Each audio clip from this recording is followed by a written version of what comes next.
being a North Indian, you are one of those person जो मराठी में आज hero है.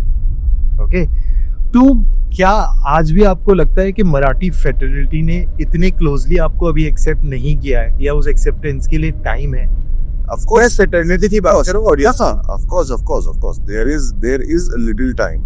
मतलब मैंने अभी पीछे लास्ट मुझसे किसी ने पूछा नहीं भी था तब भी मैंने बोल दिया था. मैंने कहा there are a lot of places where I miss seeing myself. जैसे कुछ हाँ, क्योंकि इवन मैंने भी कुछ चीजें देखा था जैसे मराठी अवार्ड्स में या ये सब में, लोग ऐसे मुझे हर जगह प्रीमियर्स पे या ये थोड़ा मेरा और मेरी प्रॉब्लम क्या है ना भाई, मैं थोड़ा सा मैं खुद भी मतलब इन चीजों से थोड़ा सा दूर रहता हूँ. इंट्रोवर्ट. हाँ मतलब इंट्रोवर्ट वैसे नहीं, बट मुझे ऐसा लगता है कि जो काम करे तो काम ज्यादा इम्पोर्टेंट है. मतलब वो ग्रुप बना के घूमना या फिर किसी के तो क्या रीजन है मतलब कि ये फिट है? ऑफ कोर्स मैं नहीं इसका रीजन सिर्फ एक यही है कि that I am not a Maharashtrian. पहले ऑनेस्ट रीजन. सेकंड रीजन ये है कि ऑफ कोर्स मैं जितने लोग यहाँ पे काम कर रहे हैं, अगर आप जैसे प्रसाद सर की बात करेंगे, अपने यहाँ पे सिद्धार्थ यादव का नाम लें, या फिर जितने भी एक्टर्स हैं यार, ये 20 25 साल 30 साल अंकुश भाई जो है वो कितने 30 35 सालों से काम कर रहे हैं. मुझे 5 साल हुए हैं यार क्योंकि भाई यार अभी अगर यही मुझे 10 साल 12 साल का टाइम होता तो मेरी जोन अलग होती. ऐसा नहीं है कि मैंने बड़ी फिल्में नहीं करी हैं या फिर मैंने हिट फिल्में नहीं दी. पवन किंग का बिजनेस कुछ 60-70 CR का किया था लॉकडाउन के टाइम, तो वो भी लोगों ने एक्नॉलेज करा है. और लोगों से जब मैं मिलता हूँ तो बहुत वार्मली मिलते हैं, बहुत अच्छे से मिलते हैं, बट कहीं ना कहीं इनका ना एक ग्रुप तो नहीं, मतलब ऑफ कोर्स अगर उसको हम डिफाइन करने जाएंगे तो वो ग्रुप ही बोलेंगे, बट बहुत लोगों का इतने सालों से एक साथ काम करता हुआ ना सेट है.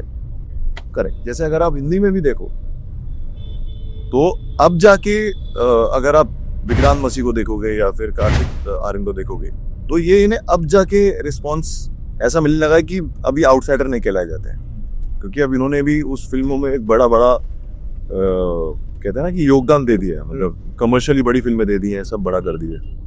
तो भाई एक्सेप्टेंस मेरी है, ऐसा नहीं है कि मैं एक्सेप्टेड नहीं हूँ, बट हाँ थोड़ी अपनी जगह बनाने के लिए मुझे ऐसा लगता है कि कुछ समय और लगेगा.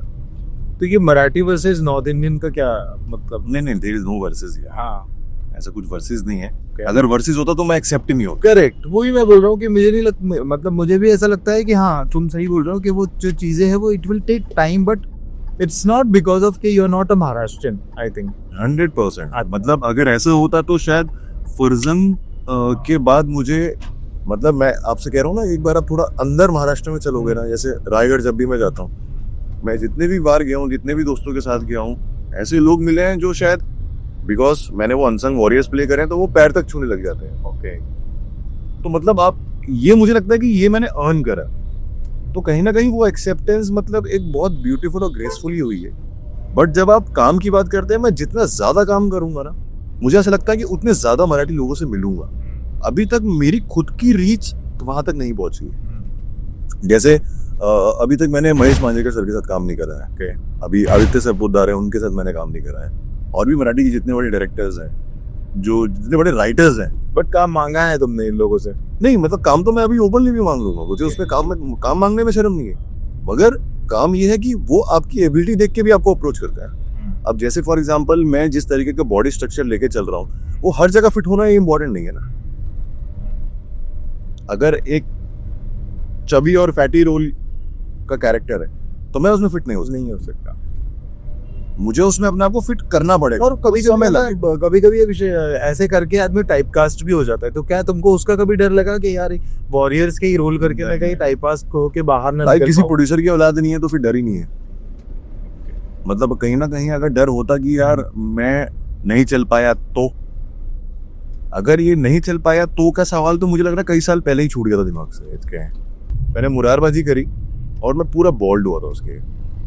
अब भाई बॉल्ड को तो कोई लीड नहीं मिलेगा ना. Right. It's a character look. हाँ, मैं मूछे लगा के, पीछे फेंडी लगा के, कान में बाली पहन के अगर वॉरियर लुक में हूँ, तो जब ये सब उतर जाएगा तब तो मैं नॉर्मल अंकित हूँ ना. और बॉल्ड में मुझे नहीं लगता था कि कोई मुझे आके बोलेगा कि चल हम ये तेरे को देते. या तो until unless वो वैसे जरूरत हो। जिस टाइम पे मैं इतना डिसहार्टन हो रहा था कि मुझे साल भर बाल के बढ़ने का वेट करना पड़ेगा, उसी टाइम बॉल्ड में मुझे सिंघम मिल गई। ये जो अभी रोहित शेट्टी वाली कर रहा है, सिंघम 3, एंड उसमें बहुत अच्छा और बड़ा रोल है। तो जहां मैं बॉल्ड को लेके डिसहार्टन हो रहा था कि यार एक फिल्म तो कर ली, कहीं और चलो इसको तो दान दे दिए, मगर घर भी चलाना है ना, अब नेक्स्ट क्या, और उसी टाइम पे सिंघम हो गए। So this is very unpredictable. बहुत सारे अंडररेटेड एक्टर्स है जो मतलब जिनके अंदर बहुत पोटेंशियल है लेकिन वो कभी भी बाहर ना निकल पाए, वैसा वाला जोन। भाई या तो अपॉर्चुनिटीज नहीं मिली है, अपॉर्चुनिटीज नहीं मिली है तो कंटेंट सही नहीं मिला है, कंटेंट सही नहीं मिला है तो लोग सही नहीं मिले हैं। आप सोचो कितनी फिल्में बनती हैं, उसमें से कितनी फिल्में बाहर आती होंगी। मेरे ऐसे भी दोस्त हैं जो, जैसे आपने बोला कि जिनकी पहचान नहीं है, अंडररेटेड है,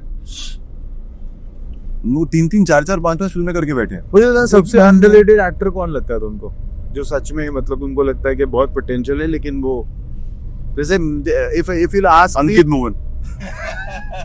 if you'll ask me, I'll say कि विक्रांत मैसी मुझे हमेशा से अंडर एस्टिमेटेड और अंडररेटेड लगते हैं, जबकि सच अ ब्यूटीफुल टैलेंट ही भाई बट वो फेल वाज द एग्जांपल। वही तो अभी कहा टेलीविजन से उसने जर्नी शुरू करी थी, टेलीविजन शो, वो भी बहुत बड़ा कैरेक्टर नहीं था, रजत के साथ ही हुआ। करेक्ट। तो अब आज के टाइम पे कहाँ है रजत, बट विक्रांत कहीं ना कहीं दिख रहा है ना। रजत को आप या तो सोशल मीडिया पे देखते हो कि रजत का लास्ट शो शायद हमारे साथ ही था, उसके बाद वो शायद उसने लाइफ का शायद डिसीजन कुछ और ले लिया या फिर वो कुछ और कर रहा है जो वो दिखना है, busy with his life. So but Vikrant कहीं ना कहीं बड़ा बढ़ गया ना, तो अंडररेटेड वर्ड मेरे ख्याल से अब आप भी डिक्शनरी से निकाल दो। बट है तो देखो, पंकज त्रिपाठी से लेकर इतने ब्यूटीफुल एक्टर्स अरे हैं, मतलब पर वो हमेशा से अंडररेटेड रहे, अभी- लेकिन उन्होंने अपने आप को प्रूफ किया बाद में। पंकज सर का एक इंटरव्यू था कि वो कह रहे कि आपको 15-20 साल लग गए, तो उन्होंने कहा कि ये तो कम समय लगा और लगना चाहिए था, क्योंकि आप जितना रमते हो ना भाई, आप एक समय के बाद ना एक ही सीढ़ी पे गिरोगे, आप 20 सीढ़ी नहीं गिरोगे। अर्ली सक्सेस मतलब अशोर्ड नहीं है, बवाल है। वाओ। तो मुझे एक बात बताओ कि विद्युत जामवाल के साथ क्रैक करने का क्या क्रैक था? अरे भाई सबसे पहली बात तो वो वर्ल्ड के टॉप 10 में आता है। मतलब मैं अगर मराठी में मैंने 1% एक्शन से और बॉडी से अगर क्राउड को इकट्ठा किया है, तो उनका तो मेरे ख्याल से 50%, 100% ज़्यादा बढ़ा है जो उनका जामवालियन गुण है। तो वो एक अलग रिस्पेक्ट है कि यार मैं किसी वर्ल्ड के टॉप 10 मार्शल आर्टिस्ट के साथ स्क्रीन शेयर कर रहा हूँ। और फिर उसके बाद मुझे ये था कि अर्जुन रामपाल भी है फिल्म में, क्या ठीक है, और आदित्य दत्त डायरेक्ट कर रहे हैं, और रिलायंस है, टी सीरीज है, बड़े बैनर्स है। मतलब ऑफ कोर्स भाई हम जैसे छोटे लोगों के लिए अगर इतने बड़े बड़े बैनर जिनकी मतलब हजारों करोड़ों में टर्नओवर है, अगर इन लोगों के ग्रुप में अगर आप काम कर रहे हो तो ये अपने आप में बहुत बड़ी बात है भाई। एक कोई फनी इंसिडेंट हुआ या विद्युत के साथ या ऐसे सब? तो फनी इंसिडेंट वो यही हुआ हाँ, कि मेरा एक डायलॉग था जिसमें विद्युत को पहली बार पता चलता है कि मेरा भाई मर गया। अच्छा। और वो बवाल कर देता है रोड पे पोलैंड की, ट्रैम रैम रोकने लगता है, चीजें तोड़ने लगता है। तो मैं एज अ घोस्ट अपीयर होता हूँ और उसको डांटता हूँ कि समय ऐसा समझ। तो वही बड़े भाई का रोल किया? बड़े भाई का। तो मैंने उससे पूछा भाई अपने राइटर से, डायरेक्टर से, मैंने कैसा बड़ा भाई चाहिए? मैंने हम तो बड़े भाई बहुत अलग है, अगर वो वाला बड़ा भाई लेना है तो हाँ। तो मैंने कहा क्या कैसा चाहिए? तो उन्होंने कहा, आदित्य सर ने बोला मुझे, I want everyone to come and ask me who is this boy. अच्छा। अरे ये तो कुछ भलता ही भूल गया तुमने, अब तो अपनी मनमानी करनी पड़ेगी लगता है। तो क्योंकि बड़े स्टार के साथ काम करने के लिए आपने ना एक लाइन होती है यार, और मुझे लगता है कि वो बहुत रिस्पेक्टफुल लाइन है। आज को जैसे मैं भी मराठी में कभी लीड कर रहा होता हूँ, तो मराठी के अच्छे अच्छे नामी गिरामी थिएटर के आर्टिस्ट या अगर मैं कोई सीन कर रहे होते हैं तो मैं फील करता हूँ उनके साथ वो चीज, जब मैं किसी बड़े एक्टर के साथ वो चीज फील करता हूँ कि वो लोग भी रिस्पेक्ट रखते हैं उस चीज की। अब भाई वो सीन कर रहे थे तो वही आदि सर को शायद कुछ टेक पसंद नहीं आया है, क्या हुआ?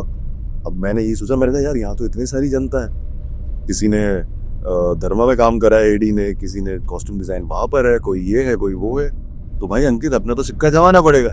तो मैंने वो सीन में बिना किसी को बताए और टेक के टाइम पे मैंने चीख निकाल दिया। अच्छा। विद्युत को टर्न करते हुए बोला अनएक्सपेक्टेड अगर मैं यहाँ गाड़ी में चिल्लाऊंगा तो आप भी एक सेकंड का जर्क लोगे ना, वो रियल जर्क मिल गया उसे। और वो वहाँ की यूनिट भी ना एक सेकंड के लिए ऐसी हो गई कि ये तो पता ही नहीं था कि ये करने वाला है।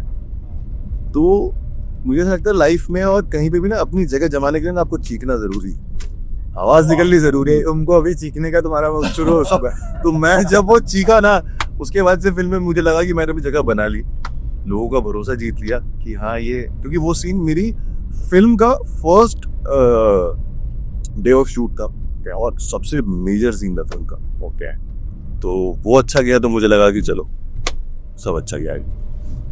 अभी जैसे इंस्टाग्राम पे तुम हो तो तुमको मुझे लगता है कि looking at your body and your figure whatever is, ठीक है। तो तुमको लड़के से ज्यादा तुम लॉन्डो के मैसेज ऐसे आते होंगे। भाई ये तो फैक्ट है। हाँ हाँ, मतलब ये चीज मुझे बहुत अच्छी लगी कि एटलीस्ट मैं एक जो चेंज ओवर लाना चाह रहा था। मुझे जितने भी लड़कों के यंग यूथ के कॉलेज गोइंग के जो मैसेजेस आते हैं ना, वो यही आते हैं, सर डाइट बता दो, सर प्रोटीन बता दो। अच्छा, मैंने कहा चलो ठीक है, मैंने यहाँ पे डाइट और प्रोटीन नहीं बता पाता हूँ आपको, बट एटलीस्ट उसमें से ये लगता है कि हमने जिम स्टार्ट किया आपको देख के, यू आर द इंस्पिरेशन। मैंने जिम की ओपनिंग्स करी हैं, अभी एक ब्रांड एम्बेसडर की मेरी बात चल रही है किसी प्रोटीन ब्रांड से, और बीच में लॉकडाउन के टाइम पे जब सब सोशल से काम कर रहे थे तब मैंने भी बहुत सारे प्रोटीन के ब्रांड्स के सब करे। ओके, तो एटलीस्ट मुझे लग रहा है कि यार अगर आप दुनिया में आते हो, आके चले जाते हो, लोगों को पता नहीं चलता। अगर एक किसी चीज में, एक किसी जॉनर में आपकी पहचान बन रही है, so why not? हाँ, see Vidyut is the figure for health, मतलब he is that इंस्पिरेशन है। हाँ, he is an inspiration। और वो ऐसा नहीं है भाई, मैंने उस इंसान के साथ काम करा है तो मैंने देखा है उसको मेहनत करते, वो घंटों घंटों वर्कआउट करता रहता है भाई। बट मुझे ऐसा लगता है कि इंडस्ट्री में अगर मैं किसी को लुक अप करता हूँ तो वो शाहरुख है और ऋतिक है, जिसमें मेरा एक परफॉर्मेंस इन फिटनेस हो, मतलब परफॉर्मेंस एंड लुक, कि अगर कल को मुझे अगर किसी चीज में अपना सिक्का जमाना है तो ये दो मेजर पर्सनालिटीज हैं जिनके कुछ कीटाणु आपके अंदर होने बहुत इम्पोर्टेंट है। So nice. जब हेल्थ की हम बात करते हैं तो 1 मिनट में हाँ, एक ऐसी हेल्थ डाइट बताओ जिससे इंसान अपना वेट लूज भी करे और फिट भी रहे। भाई सबसे पहले तो 20 मिनट से ज्यादा होगा तो भी चले। सबसे पहले इस पे कंट्रोल करना बहुत इंपॉर्टेंट है। अच्छा, ठीक है, और जितनी भूख लगती है ना उसका 60% खाओ। ओके, मतलब आपको जो भी खाना है ना आप खाओ। ओके, मैं जनरली खुल के बोल रहा हूँ, बीइंग अ फिटनेस, मेरी डाइट तो ऑफ कोर्स बहुत अलग है, बट एक नॉर्मल लुकिंग पर्सनैलिटी जिसमें आपके ऑर्गन्स अच्छे रहे, आपकी चेहरे पे आपके ग्लो रहे और आप फिट रहे, मतलब आपके ऑरा में वो चीज फील हो, आप लथार्जिक ना हो। अगर दिन की आप 4 मील लेते हो ना, 4 रोटी की भूख है 2 रोटी खाओ, 2 रोटी की भूख है 1 रोटी खाओ, और रोटी की आप चावल खा सकते हैं, सिर्फ 4 स्लाइस 2 स्लाइस खाओ। ओके, बट अपने आप को यहाँ तक इतना फिल मत कर दो कि वो आपका फैट में कन्वर्ट हो जाए। ओके, और ऐसा तो नहीं है कि भाई आज के टाइम पे इंसान घर से बाहर ही नहीं निकल रहा है, लोग बाहर निकल रहे हैं, काम कर रहे हैं, जॉब पे जा रहे हैं, कितने लोग हैं हाथ में केला और वड़ा पाव लेते हुए ट्रेन पकड़ते हैं। तो जैसी सिटी का ये जो रिदम है ना, इसके हिसाब से अपने आप को फिट रखना है तो कम खाओ, बस, इसके अलावा और कुछ नहीं बोल। ओके, मुझे एक बात बताओ कि Shivaji Maharaj as a role model for you, आपने उनसे क्या क्या सीखा और आप लोगों के लिए क्या बोलना चाहोगे? Your thought about Shivaji. मतलब जो अनसन वॉरियर्स मैंने करे हैं, देखो छत्रपति शिवाजी महाराज के पास अपने आप की चीजों को लेके जाने की तो मेरी औकात भी नहीं है, बट जो मैंने अनसन वॉरियर्स करे हैं उनसे, उनकी पर्सनालिटी से मैंने कहीं ना कहीं अंकित की पर्सनालिटी को रिलेट कर, आप इसे अपब्रिंगिंग का मेरे ख्याल से क्रेडिट दे सकते हैं कि मैं ऐसे सर्कल में मैं पला बड़ा हूँ जहाँ पे किसी के साथ गलत करना मैंने कभी नहीं सीखा। अनसन वॉरियर्स का जो रिलेटेबल है ना, वो जब मैं फील करता हूँ तो मुझे ऐसा लगता है कि इतने अनसन वॉरियर्स को जिन्होंने संभाल के रखा, जिन्होंने एक हिंदू स्वराज्य स्थापित किया, जिन्होंने ये सब जो आपके जितने भी वॉर्स हुई हैं, जब बाहर वाले आ गए, सब आ गए, उनसे उन्होंने वुमेन्स की, चिल्ड्रन की, ये सबसे एल्डर्स की अच्छी बात थी। एक सोसाइटी बनाई हो, मतलब जहाँ पे लोग सेफ रह सके। मतलब देखो अभी खून उनके हाथों से भी हो, ऐसा तो नहीं है ना कि उन्होंने लोगों को नहीं मारा, बट ये हम सबको पता है कि गलत करने वाले के ऊपर आप हाथ उठा सकते हैं। तो कहीं ना कहीं उन्होंने वो जो एक सीख मुझे दिया ना, और वो सीख मुझे ऐसा लग रहा है कहीं ना कहीं मेरी फैमिली से ही मेरे अंदर आई है, जिस वजह से मैं ज्यादा रिलेट करता हूँ कि ये सोल पैदा दिल्ली में हुई है भले, बट ये कहीं ना कहीं ट्रैवल करके उन्हीं की क्लैन की होगी जो उनके पास। मतलब मेरे को कितने लोगों ने बोला है भाई, मेरे मराठी के काम करने वाले लोगों ने भी और नॉन इंडस्ट्री लोगों ने भी, कि जितना शायद तुझे करते हुए देखा है ना, इतना एक नॉर्मल मराठी को हमने करते हुए नहीं देखा। कि मतलब कभी भी मुंह उठा के रायगढ़ चले जाना, या फिर हर जगह शिवाजी महाराज थोड़े बहुत लोगों को तो घोषणा भी नहीं पता होगी। घोषणा दो जरा। आस्ते कदम, आस्ते कदम, आस्ते कदम, महाराज गणपति गज अश्वपति भूपति प्रजापति स्वर्ण रत्न श्रीपति अष्टावधान जागृत अष्टप्रधान वेश्वित न्यायालंकार मंडित शस्त्रास्त्र शास्त्र पारंगत रणनीति धुरंधर राजनीति धुरंधर प्रौढ़ प्रताप पुरंदर महापराक्रमी रण धुरंधर क्षत्रिय कुलावतम सिंहसनाधीश्वर महाराजाधिराज श्रीमंत श्रीमंत श्रीमंत राजा श्री छत्रपती शिवाजी महाराजांचा विजय विजय असो। क्या बात है यार, मतलब पूरा एकदम कड़क याद है एकदम। मेरे भगवानों की लिस्ट में एक और भगवान ऐड हो गया, वो है शिवाजी महाराज। और मैं कहीं ना कहीं जब वो किरदार करने के लिए उस प्रोजेक्ट में जुड़ा होता हूँ ना, तो मैं कहीं ना कहीं अपने आसपास की पूरी दुनिया भूल जाता हूँ। मैं अपने पेरेंट्स को तक को भूल जाता हूँ। नहीं जाके शिवाजी महाराज का रोल करना चाहोगे? मतलब नहीं, मतलब ऐसे कोई आती हुई चीजें दिख रही है? नहीं, मतलब मुझे ऐसा लगता है कि अगर मेरे कर्म पुण्य हैं तो ऑफकोर्स मुझे वो पर्सनैलिटी करने को मिलेगी। और चलो हम चाहेंगे कि तुमको शिवाजी महाराज का रोल जल्दी से जल्दी ऑफर हो। अभी हम आते हैं रैपिड फायर राउंड की तरफ। अच्छा ओके, सो मुझे बताओ, फिल्म या TV which is most happening for you? Work. अगर मुझे अभी भी टीवी आएगा मैं करूंगा, I am sure. Okay, who is your favourite Marathi actor and actress you want to work with? Sonali Kulkarni के साथ में काम करना है। ओके, और डेली फूड एट होम क्या होता है? Go to food. उबले हुए अंडे, उबला हुआ चिकन, उबली हुई सब्जियां, ये डेली गो टू है। Daily go to. दिल्ली का चाट या पुणे के मिसल? ऑफ कोर्स, अब तो पुणे के मिसल। सो वन बेस्ट डिश रुचि मेक्स? अच्छा, मेरे ख्याल से वो दाल बहुत अच्छी बनाती है। और ये दिल से क्यों नहीं बोल रहे थे? बुरा तो कुछ भी नहीं बनाती।